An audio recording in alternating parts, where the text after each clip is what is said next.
Yo, what's up guys, Vojtech here. Welcome to today's reaction video. Today I would like to react to a video called The Darkest Kids TV Show Ever Made by Nick Crowley. Do you know Nick? I know Nick. I have known him for a while. I've been subbed for a very long time. But yeah, this video is more than 2 months old and has almost 3 million views. That's pretty crazy. But yeah, I guess he will show us a couple of TV shows. I guess we'll have to see.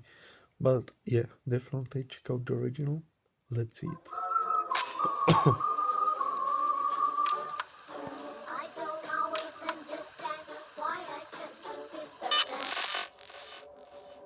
It's the winter of 1985. A family living in a remote region of the Philippines receives a package at their door, which contained a single VHS tape and a note stating that the contents were for the children of the house. And so the kids were gathered up one by one and sat in front of the television, where the tape began to play, introducing them to a brand new show called... Okay, sounds good.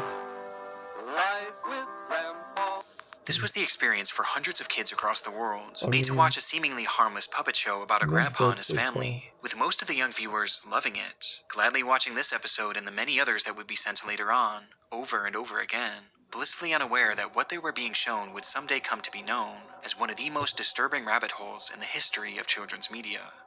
This is the story of Life with Grandpa, the darkest kids show ever made. Nothing can harm you when Jesus is near. It looks pretty harmless. Can I persuade you to subscribe? Fellowship dedicated to sharing. She loved to play on the steep hillside. Life with Grandpa, won't you come along? This is Life with Grandpa, a straight-to-VHS show made for children created sometime in the mid-80s. The program followed a family of humanoid puppets on their journey to teach the audience lessons loosely based on Christianity, through the use of stories, skits, and songs, acting as a guide for children to live their best possible lives for Jesus. We're continuing with some more lessons about prayer. Are you all ready? Yes, sir. Yes, sir. Yes, sir. Thank you, Lord. Such sweethearts. The show was set up in an episodic fashion, never following any main overarching storyline, and instead, each installment would be composed of a series of shorter segments, recounting past experiences from this family, with an occasional musical number thrown in here and there. We don't have a sad God. We have a happy God who wants us to be happy too. Unsurprisingly, the main character of the crew was Grandpa, who acted as the show's host, often being the one to teach the episode's central messages not only to his on-screen family, but to all the kids watching at home. But it's my kite. But wouldn't you like to pray that some poor little boy who doesn't have so many toys and blessings as you do will find your kite? Yes, Grandpa. As he was made to be a wise, almost religious-like figure, whose words were never questioned. Often seen by his side was his wife, Mother Sharing Maria, is caring. though for as often as she's shown, she rarely has much to say. Yes, thank the Lord for such a good, sweet boy. Typically only chiming in when she's reiterating Grandpa's messages to the children.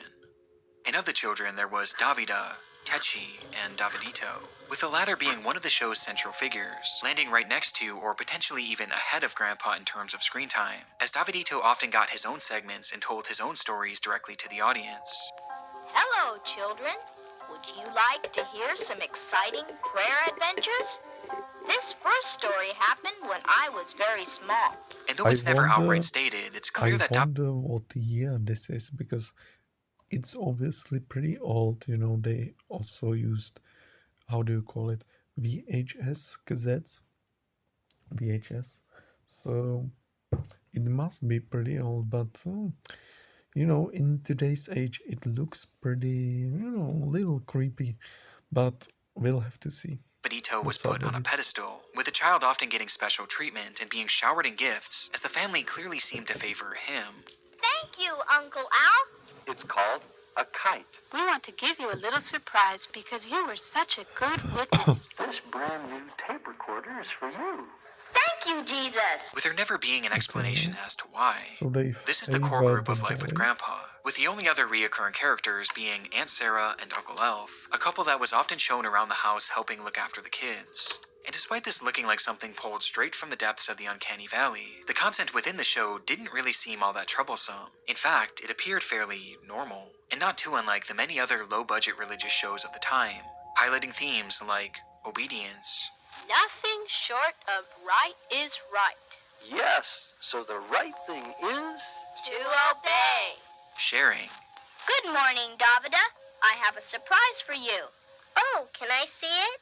I would like to share my cars with you. Which ones do you like? and loving everyone. Okay. That's really sweet of you, David. Thank you for that nice, generous present. What present? That nice kiss. A kiss makes a real beautiful gift or present. Though mixed within these fairly standard teachings, you'll find other moments that are far more unusual. Don't run down that gravel hill. Davida! Oh, Davida. She's bleeding, and her cut is all covered with dirt. And I don't even have a tissue to wipe it with. I'll just have to lick it clean and spit out the dirt. Okay. The show featured a lot of strange bad, underlying I guess. themes that seemed to have nothing to do with religion, or at least not the conventional beliefs of Christianity, with one of the more obvious being its unprompted disdain for doctors. We'll have to really pray that there won't be a scar. Soon afterwards, there was no sign at that all. if you trip on on the floor, I don't think it's necessary to visit a doctor, right? Of the I deep mean, gash on Davida's forehead. Doesn't seem to be. Surely a doctor would have stitched it. But our God is still a God of miracles. Oh, Praise the well, Lord. As you well as should its get constant stitches endorsement of spanking. if it's- Jesus spanks us because he if loves us we need and them. wants us to obey and be good.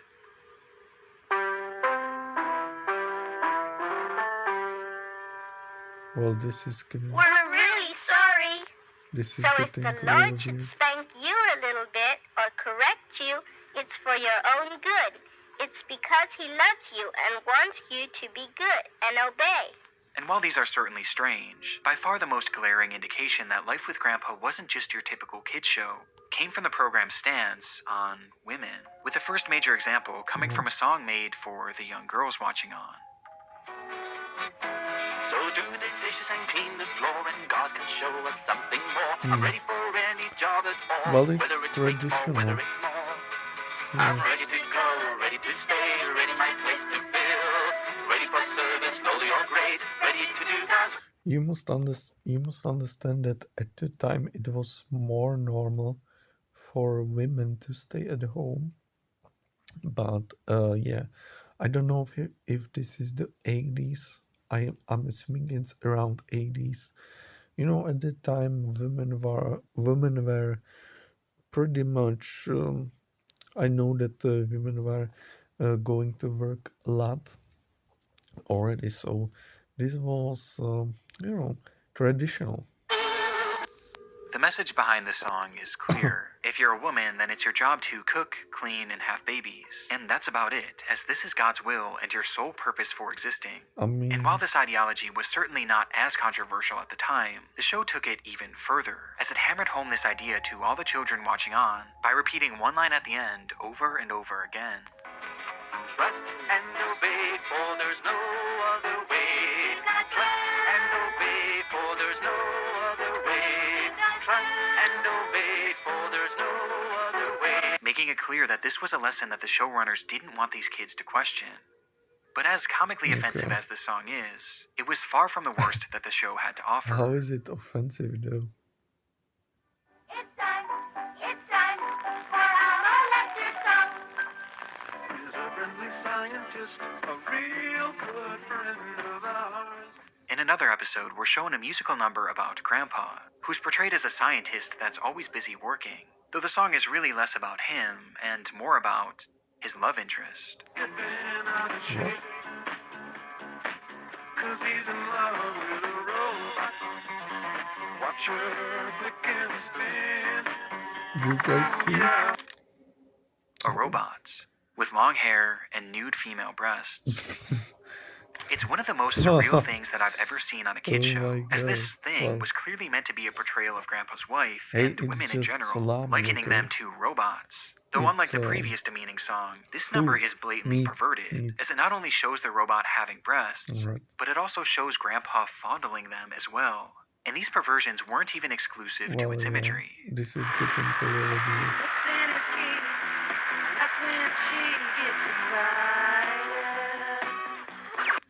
It's shocking for so many Okay. reasons, but mainly due to the fact that this was on a show that was literally made for toddlers and young children, Oh, who were now yeah, being shown this clearly explicit toddlers, okay. content. And I most was disturbing of about all to is the ask. realization that this sexualized material was actually nothing new Yeah, that's to the pretty world of weird. Life with Grandpa. I get it now. Predating the puppets, there was a little-known illustrated book series called Life of Grandpa, with the show practically being a shot-for-shot remake of this book series, featuring the same exact characters and stories. And much like the show, the series was also a religious guide created for children. In its pages, you'll find themes about morality and lessons made to guide you towards a proper way of living. To the King of Kings. Lord, please bless this meal. Alright. Through this religion.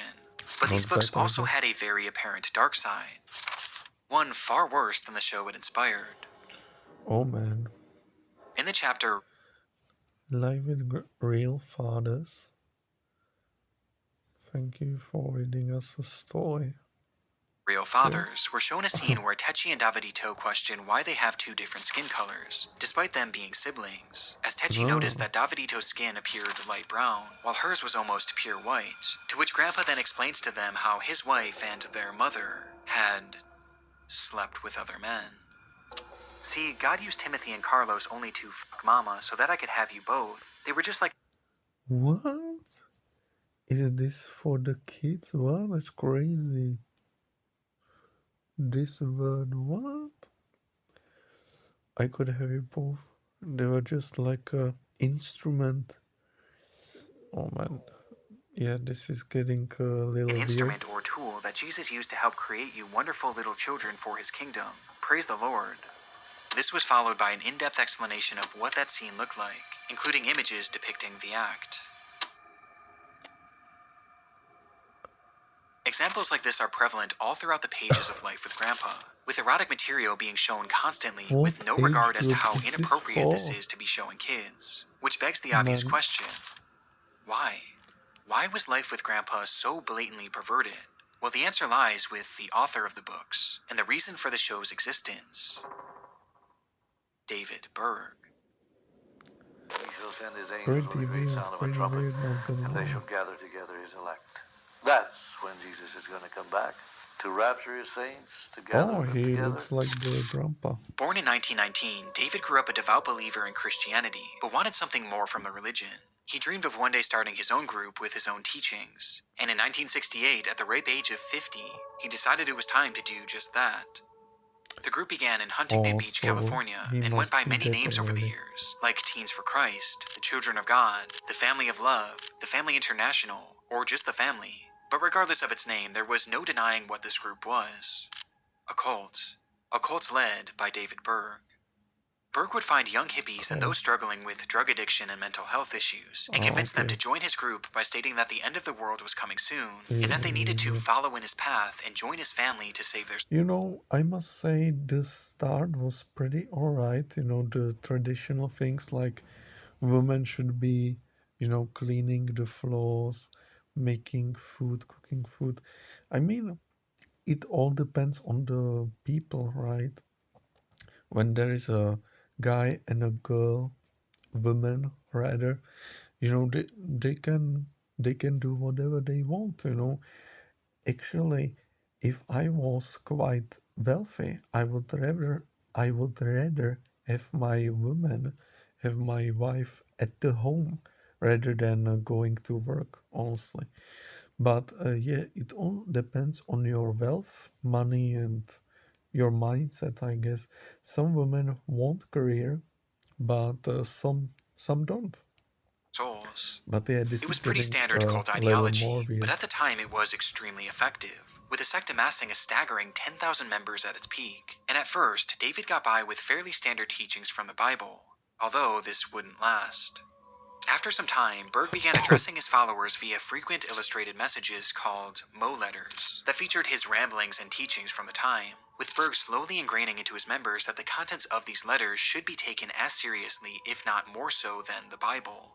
In one of these letters sent out in 1972, Berg claimed that God was going to destroy the United States and that the group needed to flee the country immediately, with Berg demanding that his followers spread out all across the globe and open up communal homes where members could live as one, far away from the public eye. As a result, many members packed up their things and left right away, leading to roughly 130 communities being established across 70 different countries. But there you see, if he started in the 70s doing this stuff, I'm assuming the VHS started in the 70s or 80s, so it's been a while already. Essentially overnight, this mass migration had an extremely significant impact on the family, as it left practically the entire group outside of the United States, and more importantly, outside of the United States jurisdiction, meaning that Berg can now get away with far more than he used to. And unsurprisingly, this is where he began to tighten his control. The full-time members were made to give up all of their earthly possessions to the group and cease all contact with their family and friends who were non-believers, cutting them off from the outside world completely. And these restrictions also applied to the media they consumed. I decided I would limit how much I would watch the TV. Cause now I've got the answer. It's the slave, I'm the master. It no longer has a spell on me. In his teachings, Berg denounced all forms of entertainment made outside of the cult, since he believed that this would poison the minds of his members and potentially sway them into leaving the group. And so, instead, he insisted that his followers only consume media that was produced directly by the family, with these works often being created by Berg himself or the other followers he enlisted, and then shipped directly to the members' homes, leading to hundreds, if not thousands of videos, movies, and TV shows being produced and shared among the family. But for Berg, this wasn't just about providing entertainment. It was really all about controlling the minds of his group, and even more importantly, indoctrination, with his primary targets being children. From birth, most kids were not shown any media other than what the cult gave their parents, with these works quite literally shaping their minds into following everything that the cult believed in without question. The main themes of these were usually things like always be happy. More than 70 little muscles. But hey, that's pretty good. It's okay to be sad, but always show love. Pretty cute. And never, under any circumstances, question your parents. Always best to do it 'cause Daddy said so. Do it 'cause Daddy said so. Do it 'cause Daddy said so. Trust, obey, and do it 'cause Daddy said so. This one is getting a little weird. And Life with Grandpa was no exception, as it too was created by the family in order to instill their beliefs into its child viewers, with the line trust and obey being hammered home time and time again, as those creating the programs didn't want their kids questioning any of the practices, and so they were teaching them to simply smile along and trust the adults.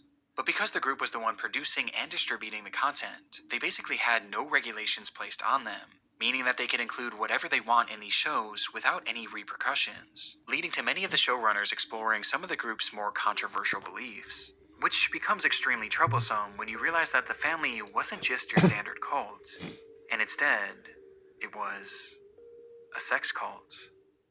When you think of Adam and Eve in the Garden of Eden, what are you thinking about? You think about a beautiful naked man and a beautiful naked now it's and what was the first thing that a beautiful naked man and a beautiful naked woman would, of course, naturally do as soon as they saw each other and nobody else around? I think just one look was all it took. David Berg was a deeply perverted man. The idea of sex consumed him and seeped its way into essentially all of his teachings. I think Adam and Eve are over there behind those bushes right now, busy making not pina colada, I think they're making some other kind of juices. And once his followers were outside of the US, he began to preach something he called the law of love, which essentially said that the family... Where are they though? When they moved out of the US? In what country are they? That's what I would like to know. But man, this is getting weirder and weirder. It's, you know, they are telling the kids to obey, and then you find out that it's a sex cult. That's pretty weird, pretty messed up. should be showing all people love, and that love should come in the form of sex. I practice what I preach, and I preach sex, boys and girls, hallelujah. And so he told his followers to open up I really hope that he's not praising incest. their relationships to outsiders, calling the practice sharing, as you were made to share your partner in the hopes of enticing new people to join the group. But he wasn't satisfied with just this, and instead he began to mandate that the women of the group participate in something he called flirty fishing. Also known as FF, flirty fishing describes the practice of women going into bars at night in order to pick up lonely men, who they would then entertain for the night. The goal of this was to convince these men to join the family, though more realistically, the goal was also to make money, as they were made to charge for their services, with the women being told to seek lonely businessmen. And this is something that Berg not only pushed heavily, but outright mandated, insisting that every woman in the group do this or face being removed from the family, even those who were married. And Berg was so serious about this that he sent every colony report forms so that they could report how much flirty fishing was being done, in order to check their statistics and make sure that they were up to par. Understandably, many women of the group were concerned by this, and wanted nothing to do with it. However, most of them had moved all the way across the world, and sacrificed all of their belongings to be in this group, meaning that their removal would leave them with nothing. They were trapped. Simply put, Berg was forcing the women of the group into prostitution, and he was shameless about it too, calling them God's whores and Christ's hookers. The worst of all, Berg knew that flirty fishing could put these women in grave danger, as he admitted to them that violent assaults were going to happen, but he said that if you want to live, simply don't resist. And if you do get hurt or even killed, that's entirely your fault, as after all, it was God's will. And this was on top of a myriad of other horrific things that Berg said that I can't even repeat here. But the man saying all of these horrific things was the same man who wrote Life with Grandpa, and he used this medium to normalize his sex cult's beliefs for the children watching, which gives more context as to why women were portrayed in the way they were in these books and the show, as Life with Grandpa was breaking down the young girls watching and grooming them for a life of prostitution that they were made to accept without question. Trust and obey, for there's no other way. Trust and obey. Though the show wasn't only for preparing the kids for the perverse lifestyles they were headed for, and instead, they were already becoming well accustomed to it. Oh no. Throughout his Mo letters, Berg also began to preach that children should be involved in these affairs and sharing as well, stating that he believed age should have nothing to do with it. In fact, he believed that children should be taught about this lifestyle essentially as soon as they're born. And although, again, I can't read his exact words on this, Berg had declared open season on pedophilia, and much like flirty fishing, it was mandatory. This is The abuse that followed is unimaginable, at a scale far too large to fully know to this day. Abuse that the parents of the children not only allowed, but often participated in, with one of the more notorious large-scale accounts coming from something that the group called the Love Video. This movie was a result of Berg sending out requests to all of the parents to send him lewd videos of their children dancing, which he not only took for himself, but packaged together into a long-form compilation video that was then distributed to all of the cult's members, encouraging the others to film similar content, with Berg going as far as creating a guide. Man, I'm sorry, but you know, these people are sending him videos of their children naked. I mean, the parents are also to blame, but I mean, it's pretty crazy. He requests naked video, and the parents are not very okay in their head, so they send it. It's wow, pretty crazy. To help create the perfect video. And not only did many parents go along with this, but many clearly enjoyed it. Keita shared with us the video that just came from World Services, and it was so inspiring. It was so beautiful. The love video. And for this couple specifically, this wasn't the only order that they were happily following. And it was really a blessing, too, for Joe and Hobo, because they had a good chance to share also with Sally. Amen. And so the Lord's really setting us freer and freer to obey and to be free and to show that sample of freedom and love to the world.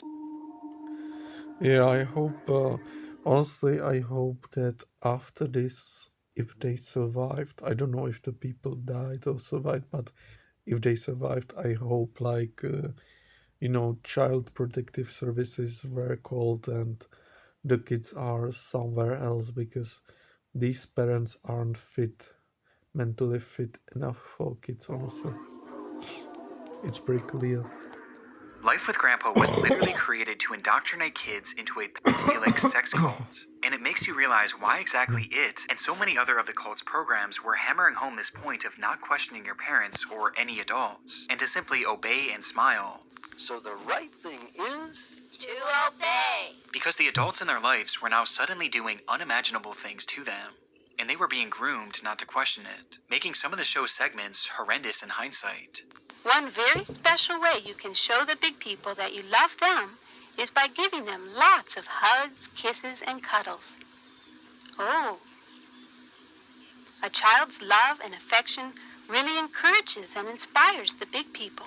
It was normalizing their abuse, and because of this, many children never questioned the horrible assaults that they endured. Assaults that were all fueled and pushed by David Berg's sick perversions. God created boys and girls able to have children by about the age of 12 years of age. God, now he's going to have child sex. Yes. Which were far from theoretical, as Berg himself allegedly partook in this practice repeatedly with his own children and stepchildren, as incest was also a key point of his teachings, and his adult followers rarely dared to question this, as those who refused to partake in Berg's latest teachings were again at risk of removal from the group, which is even more devastating for those who had children, as much like all of their possessions, their kids were pledged and belonged to the family. And the kids themselves couldn't seek help either, as those that refused to trust and obey were sent away to actual prison camps owned by the cult until they were basically reprogrammed. They made camps. I was sent with my brother to the Philippines. We had armed guards from the Filipino military keeping us in. It's one of the survivors. Then tried to break. Let's see it They again. made camps. I was sent with my brother to the Philippines. We had armed guards from the Filipino military keeping us in. They would publicly beat you if you asked to leave, then tried to break you and get you to confess. And the group continuously got away with this too, thanks in large part to Berg's orchestration of the group leaving the United States, which looking back was almost certainly done on purpose. Plus, many members were actually living in hiding. In fact, all of the members were made to change their names upon joining the group, and most were told to never give out their last names, meaning that if any child wanted to report the abuse that had happened to them, they would be unable to provide even the names of their abusers. And this included Berg too, who at this point lived most of his life in hiding, going by numerous aliases to avoid detection. Aliases like King, Moses, Mo, Dad, and eventually, Grandpa. Yeah. I knew it. He looks like Grandpa, so... The entire show was about him, David Berg, which is why he was shown as a wise, unquestioned religious-like figure, who the children were made to look up to. And that wasn't all, as the characters shown alongside Berg were also members of his real-life family that lived with him in a remote commune.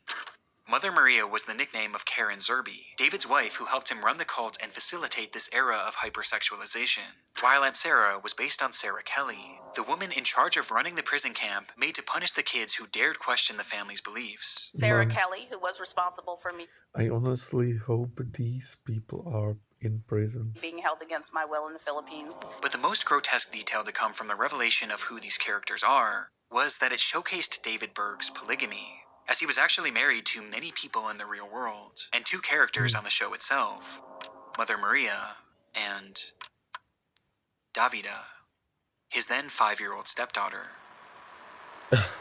Davida would eventually go on to tell her story, stating that she had been Berg's child bride. and there was a ceremony with the ring and everything. And once I turned 5 years old was when I was implicated into being one of his queens, so to speak. Along with allegations that she had been victimized by him countless times. And she wasn't the only victim of Berg's perversions.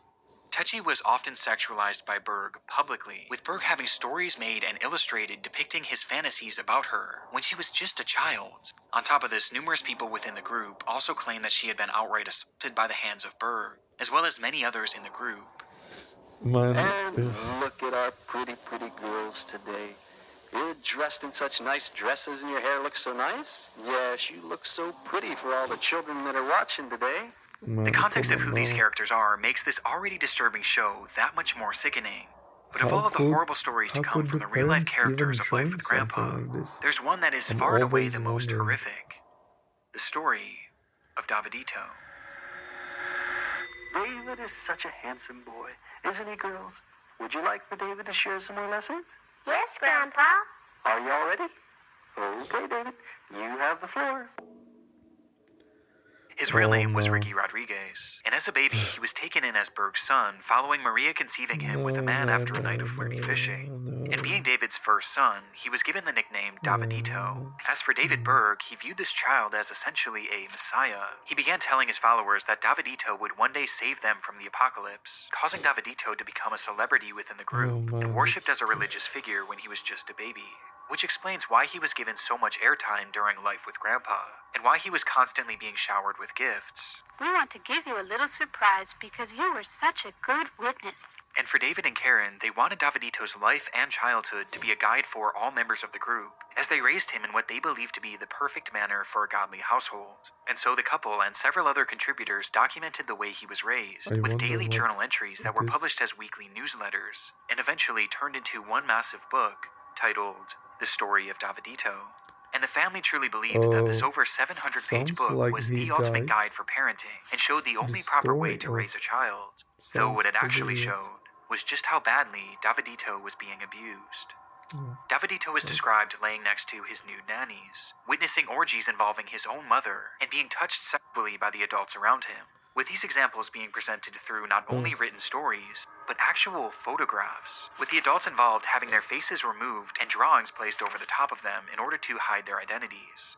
The book was not only promoting sexual acts with children, but it was outright showing it, and showing it happen to Davidito. And because of this, we have a daily journal entry of all the abuse that this child suffered, starting when he was an infant.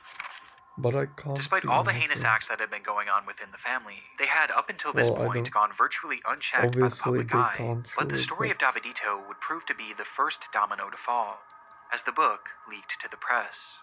Tonight, the cult Children of God, founded by Moses David Berg, he reportedly sanctioned sex among children. This immediately became a news story all across the world, and it began shining a light on the family and its twisted beliefs. But despite all the constant news coverage, and the story of Davidito being tangible proof of the cult's horrible practices, there was still essentially nothing done to stop them, as very few arrests were ever made as a result, and even fewer resulted in convictions. So nothing was ever done to help Davidito. And so during his entire childhood and his early adult years, he stayed with the group. Though the older he got, the more he began to see the family for what they really were. And the constant pain that he was experiencing eventually made him want to just run away from it all. And so, in 1999, that's exactly what he did, fleeing to the United States in the hopes of starting a new life. Though this was easier said than done, and no amount of distance was enough to keep him away from his tortured past. At one point during his time in the United States, Ricky actually opened up about the struggles he was experiencing on a website made for survivors of the family. And there, he documented just how bad things really were for him and several others behind the scenes, living with Berg, appropriately titling the post, Life with Grandpa. It was apparent that he was haunted by this life that he tried to escape, as the trauma was an everyday cycle of hell, and he just couldn't take it anymore. You know that sometimes the Lord likes to test our faith, to teach us patience, and to really make us pray? This is just what happened to me once. Okay. Well, hey everyone. What's this? I want people to know that even though some of the things that I'm going to try to do are rather shocking and maybe not right in a lot of people's books. I want to explain some of the reasons behind it. On January 7th, 2005, Ricky Rodriguez set up a video camera in his apartment and expressed his desire to kill his mother and other leaders of the group for all the dreadful things that they had done not only to him, but to all the other children, with his hope being that this would finally bring down the family once and for all. My goal is to get I'm not supporting terrorism, right? But the sick fucks Ma and Peter, and I mean, I was expecting them to be in prison, the mother and the people, right? you know, then I can go to the next life knowing that, that I made a difference. With Ricky going as far as to show off the various ways that he planned on torturing them. I'm gonna have to make do. Not I got bad. my drill here. Okay. Got lots of fucking duct tape. God knows, He hears, He cares. He loves His girls and boys. He gives His very best to those who let Him choose the toys. By this point, David Berg had been dead for years, though the family carried on, with his mother, Karen Zerby, assuming full control, which explains why she was the primary target. And much like Berg, Karen spent most of her life in hiding, with Ricky being unable to track her down, though he was able to find Angela Smith, one of the nannies responsible for raising him, as well as one of his most prominent abusers, as she was even shown in the story of Davidito assaulting him. At this point, Ricky was exhausted, and Angela was his last shot at getting intel to help him find his mother and finally carry through on his plans. And so, he invited her over for dinner, under the guise of rejoining the group. I went home that night and tried to wait patiently for the next day. But the Lord still had more lessons that He wanted to teach me. This is what happened. Before Ricky could even get the information he was looking for, something in him snapped, and midway through their conversation, Ricky grabbed a knife and stabbed Karen in the arm, and then slit her throat. He fled the area that night, driving for hours until he reached California, the place that years before David Berg had started the family. There, he called his ex-wife, professing to everything he did, saying that he did it mainly for his sister Techi, but he felt no better. In fact, he felt worse. And even looking back at the video, it's very obvious that this was something that Ricky didn't truly want to do. And he should have gotten the information and find the people above, honestly. Instead, he felt like he had to do it, to avenge everyone that the family had hurt. I'm not trained. I don't know how to fucking do this. I don't even want to fucking do this. God damn it. And it was too late to take back what he did.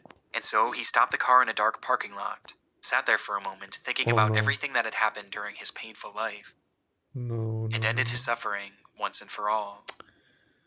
In a way, that's what these fuckers have done to us. That's didn't actually, grab a knife and cut us up, but man, they sure fucked up our brains. That's the way it was at Grandpa and Mama's house. Literally or figuratively, they're going down. So, with that happy thought, I shall leave you.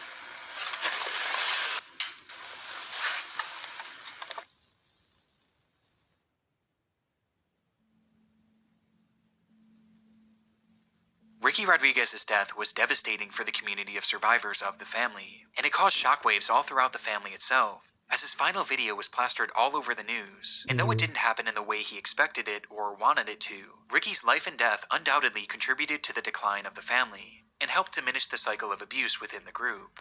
Starting from the story of Davidito, the public pressure forced Berg to outlaw the widespread abuse that he once preached. And though it is believed that it never really came to an end, it was at the very least significantly reduced. And by the time the news began to cover Ricky's death, it proved to be the final wake-up call for many still within the group, as they finally began to see through the facade that had once controlled their lives. Like Grandpa says, prayer is powerful. When we pray, things will happen and things will be different. It's difficult to watch any of Life with Grandpa, knowing its history, its purpose, and the real people that it was inspired by. Though as soon as the media began taking notice of the cult, many members were made to purge the media that was sent to them that may be considered incriminating. And as a result, it appears that most of Life with Grandpa is missing to this day, and potentially destroyed forever.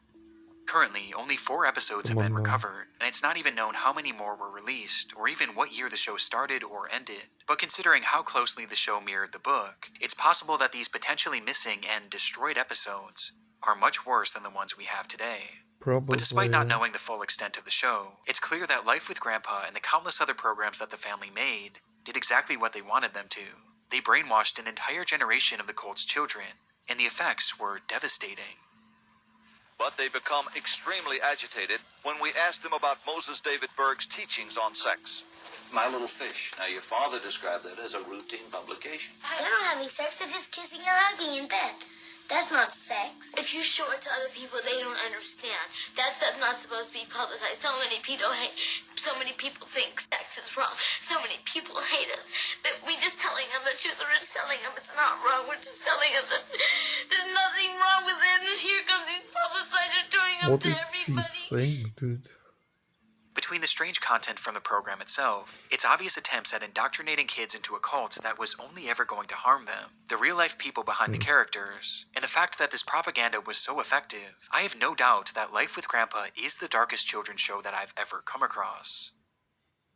Though, shockingly, there's somehow one more layer to the story that makes this program even more disturbing. Oh my god. And now, here's the exciting ending to this story. One thing that we haven't discussed yet is who was actually the one behind the creation of the show. There's no doubt that it's David Berg's stories and was probably done at his request, but who is the one actually making it? Well, unfortunately, most of the people who worked on the show have their identities hidden by only using their first names, or even using straight-up aliases, so I could hardly find any information on any of them, with the exception of one, Peter Puppet. Peter Puppet was sort of a celebrity within the group, being responsible for numerous puppet shows, including one called The Lovettes, which was actually far more popular than Life with Grandpa, and was even supposedly broadcast on TV in the Philippines, with the show being a disturbing rabbit hole in its own right. Would you like to hear a story? Well then, let's go see Grandpa in the garden. Hello, children. So nice of you to visit us in the garden today. But Peter Puppet owned this group, and was in charge of the Lovettes team, and coincidentally, the Lovettes just so happened to be credited as the producers of Life with Grandpa. So Peter Puppet was, at the very least, one of the contributing creators of the show. And he also seems to be the one in charge of performing the actual musical numbers on the show, as they featured puppets that belonged to Peter and the Lovettes team, with these segments interestingly being credited to an unknown man named Peter Pioneer. We have a beautiful song from Peter Pioneer. It's not a concrete link, but it's clear that Peter Puppet had a role in the show's creation, and helped push the family's disturbed ideology onto hundreds of kids across the globe. But during the creation of Life with Grandpa, it seems his own beliefs were being tested. In the beginning of the video, we saw an example of the family's view on doctors. Surely a doctor would have stitched it, but our God is still a God of miracles. Praise the Lord. This sentiment was really common in the family, as Berg outright forbade any medicine or surgeries of any kind, instead preaching that miracles from God were the only way to heal. And because of this, many members of the family with chronic ailments or fatal illnesses were basically left to die. And one of those left suffering was Peter Puppet. His life is almost entirely a mystery, as he lived in hiding in one of the family's compounds, but according to some of the group's members, one day he noticed something in his neck, a small lump. And over the next few weeks and months, it began to slowly get bigger and bigger, to the point that Peter had to go visit a doctor in order to see what was wrong. And it was there he learned that inside of him was an aggressive tumor that was only going to get larger. The good news was the tumor was actually operable and could be removed with little risk to his life, but the bad news was surgeries were against the family's beliefs, and so he turned it down, instead opting to go back to the compound to pray the tumor away with the other members. This, however, never happened. Instead, the mass began to grow at an even faster rate, to the point that those around him could notice it, eventually leading to Peter hiding away in his room, away from the others, not wanting to be seen. However, at some point during his struggle, a photograph was taken, showing the entire compound he was living with. And in the background, we see Peter. Man, this guy, do you see it? Wow. Do you see how big this is? Wow. Crazy. Whose neck is impossibly large. Wow. From here, it's said that Peter began to beg the family to take him to get the surgery, as the tumor was quite literally suffocating him slowly, turning him against the very beliefs that he once forced upon so many children over the years. But the family forbade it, insisting that he wait for a miracle that was never going to come. With nowhere else to turn, Peter Puppet supposedly ended his own life shortly after this photograph was taken, adding the final pillar of context to Life with Grandpa, a program that can only be described as the darkest children's show ever created. We've got to go now. Let's wave bye-bye, kids. God bless you. Pretty interesting that he ended his own life by himself. I wasn't expecting that.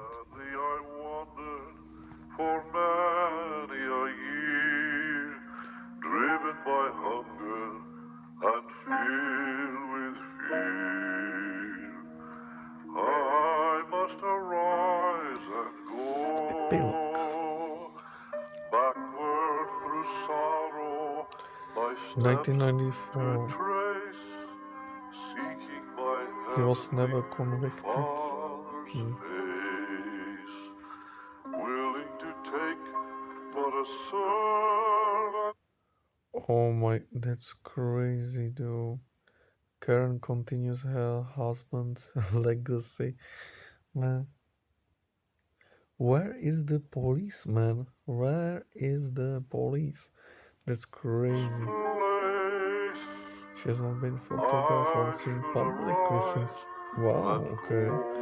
So she's hiding pretty well. Oh, sorry. Sarah Kelly left the family and went into hiding. She was last in Costa Rica. Alright. Tried this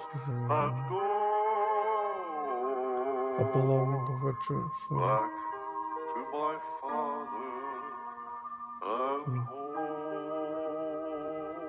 Okay. Why should I perish in Thank you would later darkness speak out against what her brother did. where there's no one to No help episode nor took care, place.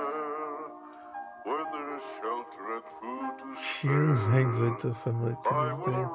Good for her, good for her. Very smart.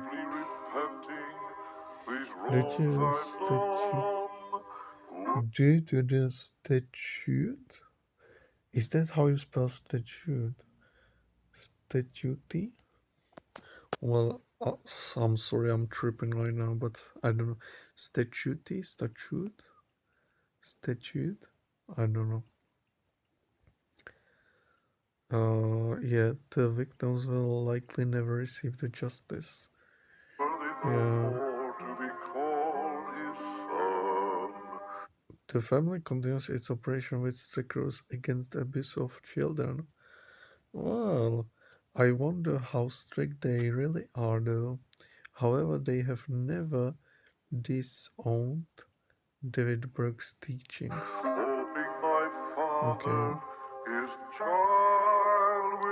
So they are still praising, to listen to your parents, and that the woman should clean and cook. But they are supposedly not abusing the kids anymore. Well, I wonder how true it is, but anyways, the Darkest Kids TV show ever made by Nick Crowley. Definitely check out the original.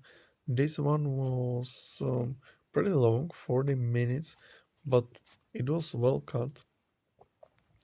In 1948, in 1945, sorry. Wait. In 1985, sorry. Yeah, I saw 1985 in the video, in the book, I believe. So it was 1985. And 10 years later, the guy died. Okay. I don't condone the harassment.